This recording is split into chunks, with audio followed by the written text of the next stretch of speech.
here with, wow, there's a lot of people here. We think we're getting close to a big day, are we? So I want to say a couple things, and then maybe we can do a few questions. How would that be? So by the end of business tomorrow night, I will have done 75 town hall meetings. How's that?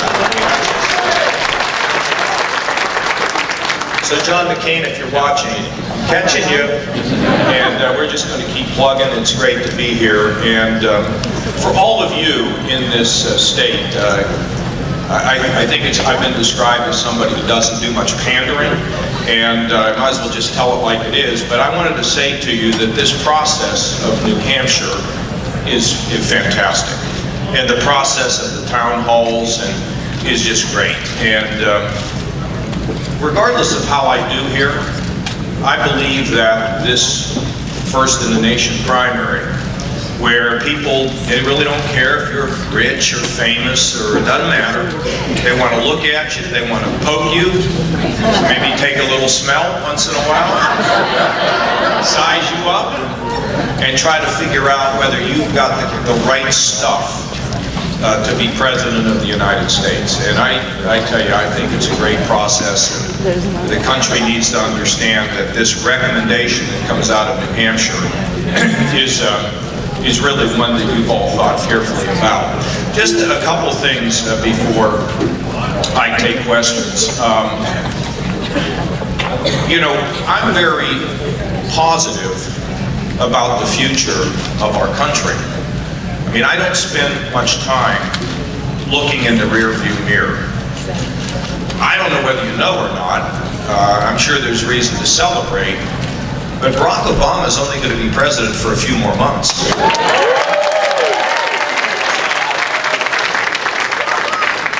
That's sort of like old news, though. You know, it's like I'm in this big bus. You know, it's Lady Annabella's old bus. My wife said, "Has your singing improved?"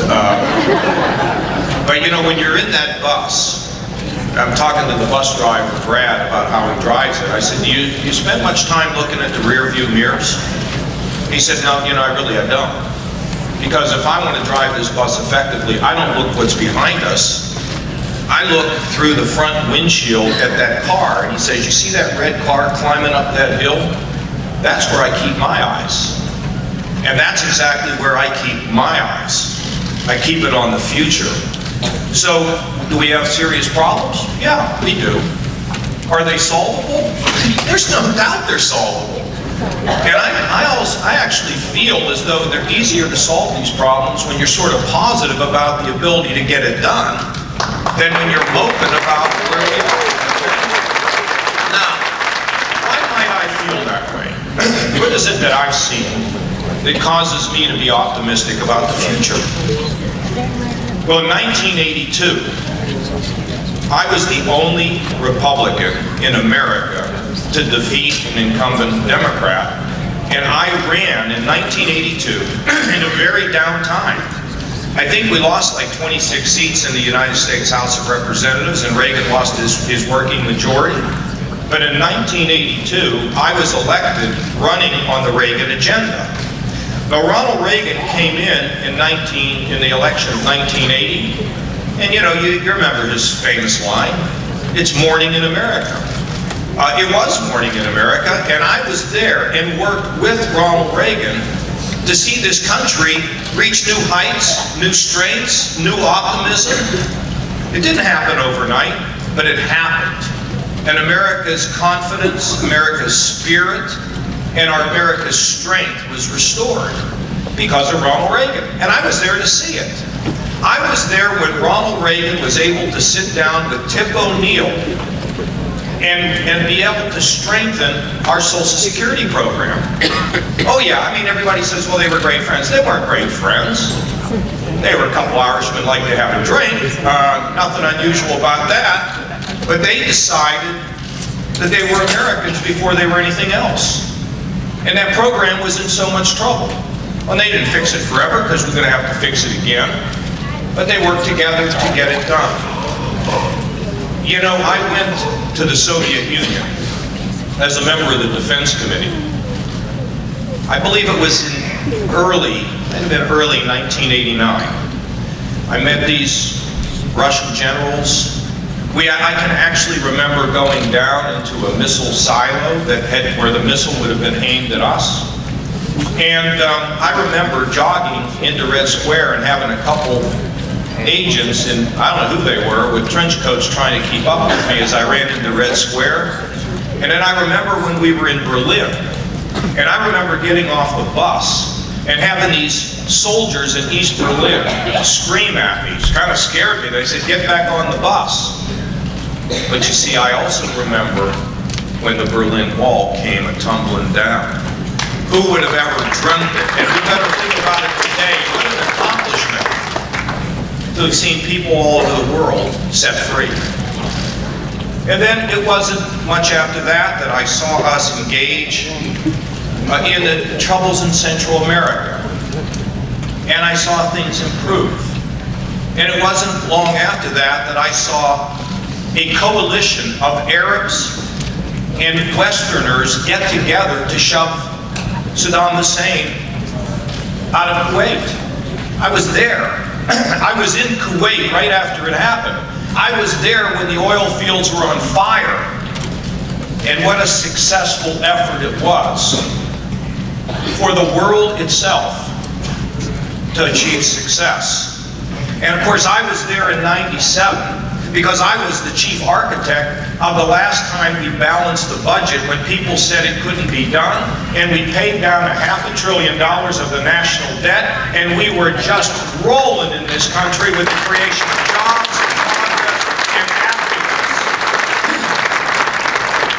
And I was there in 2010 after being elected, looking at a state that had lost 350,000 jobs. Our credit was headed south. People were depressed.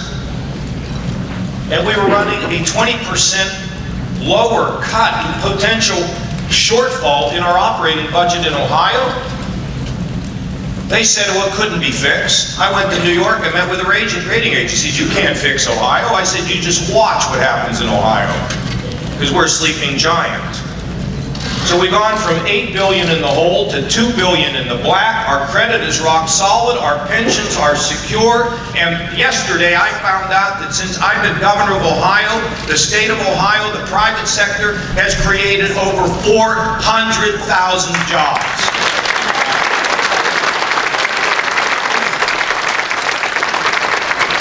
So what do I think about our country? We've got conservative principles, conservative solutions. Government is a last resort, not as a first resort. The idea that I've been saying for 25 years that we should run this country from the bottom up, from where we live to the top, not from the top down.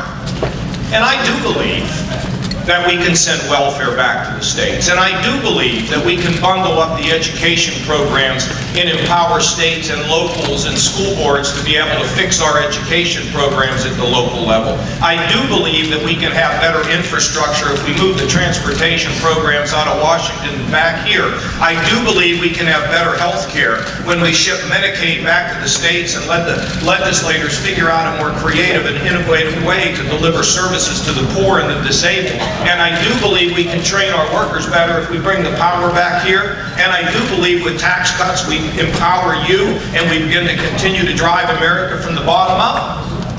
Or begin to start to drive America from the bottom up. Well, and I know we have problems with the border. I know we have to restore the strength and give hope to our seniors on Social Security. I know we have to make a greater effort to have common sense regulations and lower taxes and a path to a balanced budget to spur job creation. I know that we can do things that can fix the wage situation, because in my state wages are growing faster than the national average. I know that we can begin to contend with the problem of the rising costs of both health care and higher education. A lot of issues. But you know what's fun? There's nothing more fun than putting a team together of people to fix those problems. And we will fix those problems. We will drive the answer to those problems. But I got an incredible opportunity to speak to the New Hampshire House. where they were on a bipartisan basis taking on the issue of drug addiction in this state. Excuse me. And I had a moment to say to them about what I believe public service is all about. Republicans, Democrats. That was secondary that day I was in that chamber. Because before they were Republicans and Democrats, they were citizens of New Hampshire. They were going to pass this legislation overwhelmingly. And I told them, you know, sometimes when you get in your car and you drive home, you wonder what you got done being a public servant. Well, today, you're going to know what public service is really all about. Because when you're driving home, thank the good Lord that you were part of a body that worked together to save the lives of young people and people, unfortunately, now of all ages, who face the challenges of addiction. And then when you get home, you're going to see your spouse. Your spouse is going to say, so another trip to that building in Concord, another 2-hour trip, and you don't even get paid for going.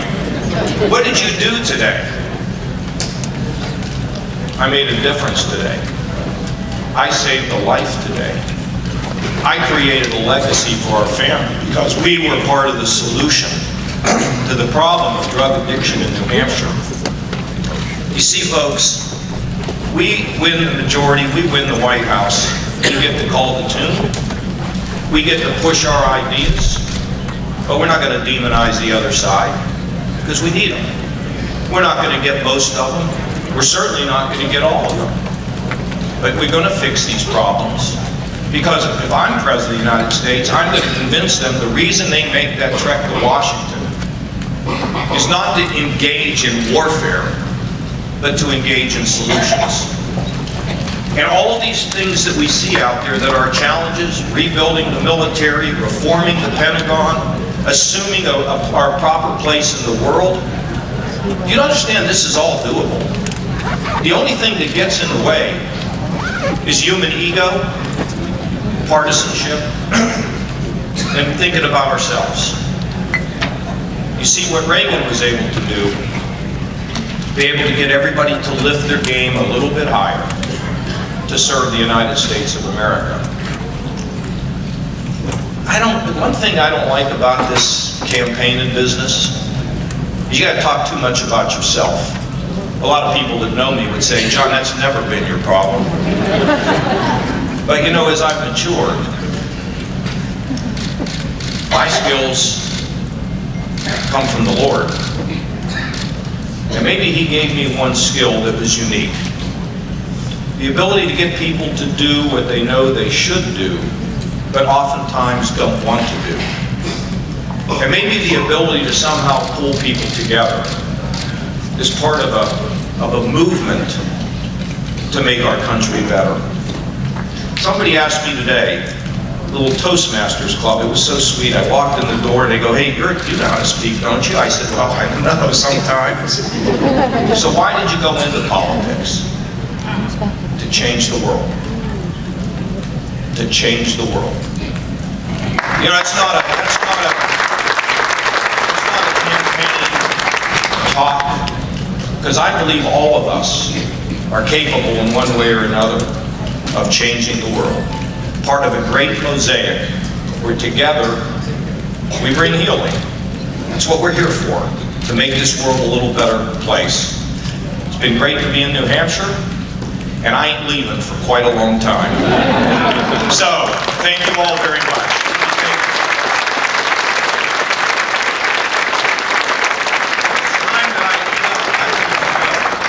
Okay, so we're going to, how much? Okay, yes sir, right here. You know, I've learned in these town halls, if somebody's hand goes up too quick, you ignore them. But I'm going to go with you. Governor, you're very inspirational. You speak from the heart. You have a great track record, a great resume. What do you think's going to happen? Well, I'm running second now in New Hampshire, and all the big money and special interests. Listen, sir, I should know that all of my lifetime, I've really been fighting the establishment. Getting people upset because I want to bring change. You know, when you try to balance the budget, I got my buddy Tim Penny here. I don't know if he's in this room now. He's a former Democrat. He's now an independent. And he and I got together with a handful of Republicans and Democrats to try to cut 1 penny out of every dollar of federal spending. Okay? And we lost by 4 votes. Who worked against us?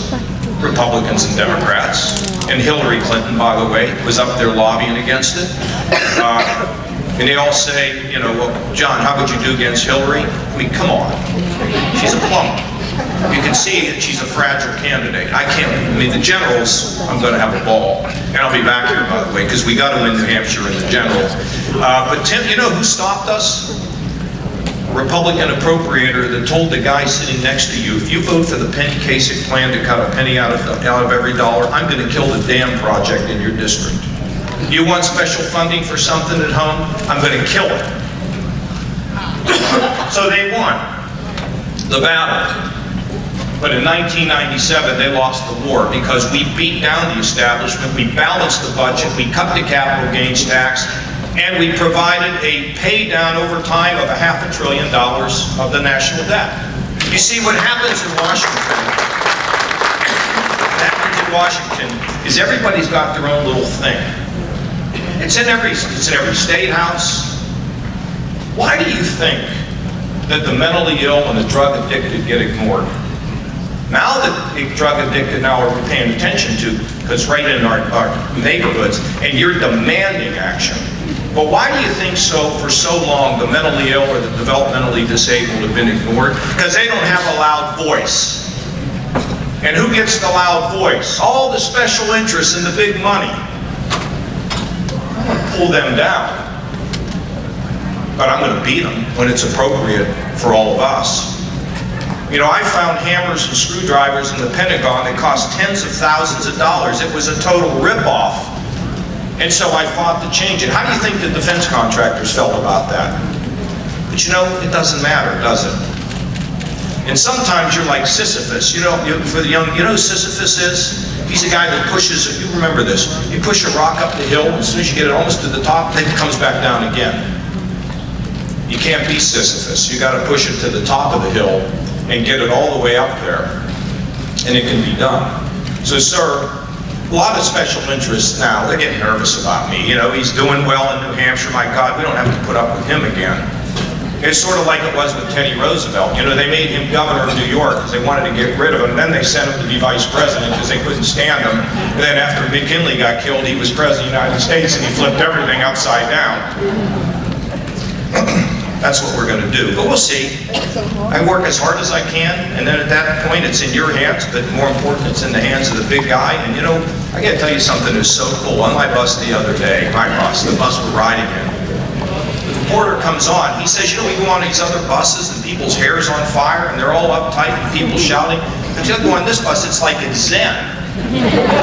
How could you have a campaign that is so calm and Zen-like? You know why? Because there's a lot more life to come. You give it your best, and you live with the results. And we'll see.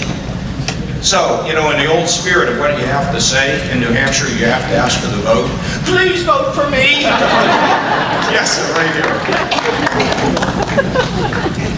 Thank you, Governor. My name is Michael Montaconis. Came up from Connecticut. I'm a combat wounded veteran. I was shot, took a direct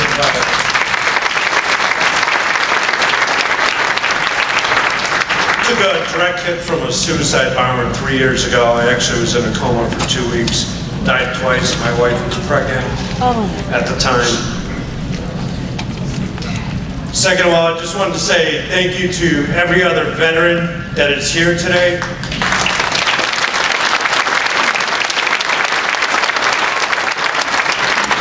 And to in the shadows, our police officers who have been crapped on by the media. Thank you.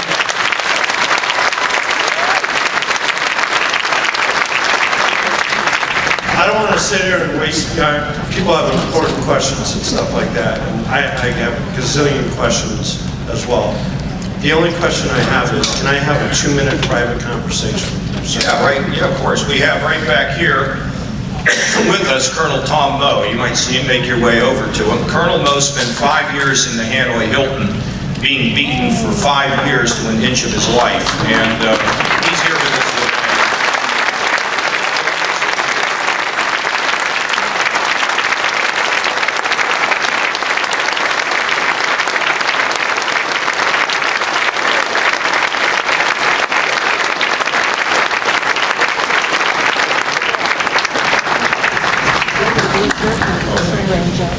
Okay, next question. Yes, ma'am, right there.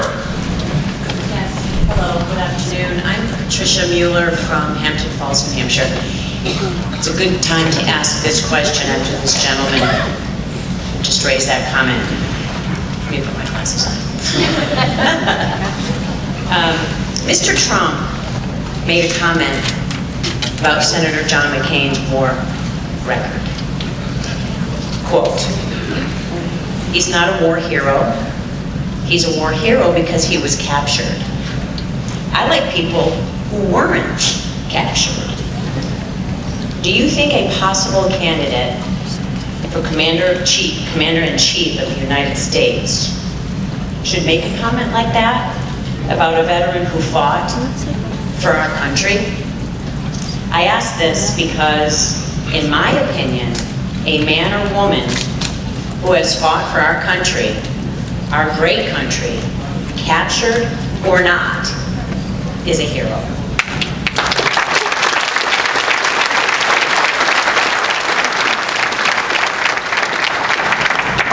Do you agree with Mr. Trump? So I ask you, do you agree with Mr. Trump? I'm hoping you don't. You can't be serious asking me. Well, look, we just heard from this man.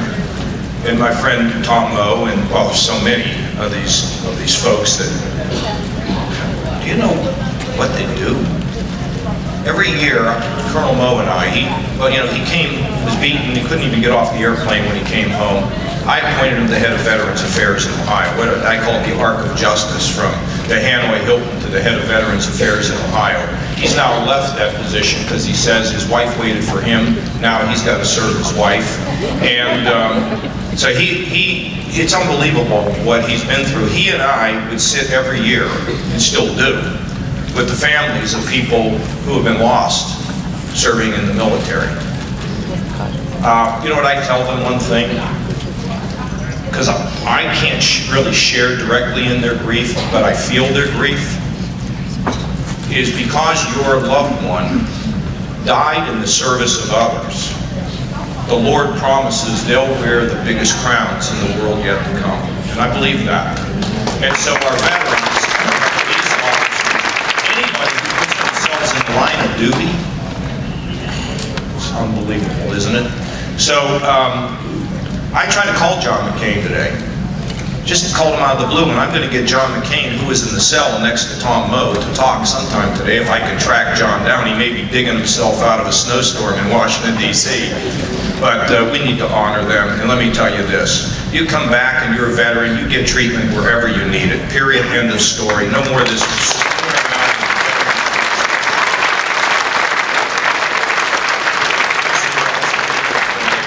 Yes, young man, yes. Last question, Governor. Oh, last question, okay. As a student in a well-respected public school system, I'm curious as to your reasons for supporting Common Core. Well, I'll tell you what I believe, and it's not about Common Core. I don't even know what that all means, but here's what I want in Ohio and what I want in every state. High standards and local control at the school board level. Now, let me just say a couple things here about K through 12. Sorry, we have more When people. you and I were students, kids didn't have to do as well in school, and then they could graduate and get a job in a steel mill, a textile plant, a cement factory, a chemical plant. Okay, there you go. And then you could get a job there and make a decent living, and your spouse could get a part-time job and be okay. Well, those jobs don't exist enough of the time. So it's now up to the local schools, the local school boards, to begin to make sure that, number one, we're providing for vocational education, which we do, by the way, in Ohio, starting in the 7th grade. But we also know that we need to begin to train our students in a much more flexible 21st century way for the jobs of today and the jobs of tomorrow. And it's going to require a lot of change, a lot of flexibility, a lot of innovation. And I'd like to bundle up 104, not like to, I will bundle up 104 federal programs into 4 buckets and send it back to the states.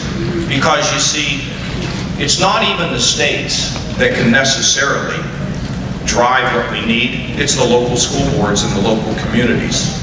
And I think what we all have to realize, we have to do our job in the local schools and the local communities because it's about our children. And none of the politics or nonsense that happens at the local level can keep us from devising a curriculum and a path to learning, to a path to success with skills. Nothing can stand in that way. You ought to run for the school board. And you got to go in there with an agenda and don't stay too long. Go in and fix it and get out. Then you can run for city council and go fix that and then get out, okay? Hey, one last thing I'll be doing tomorrow. And I'm not pandering. Tomorrow, I'm rooting for the Patriots. I'll see you.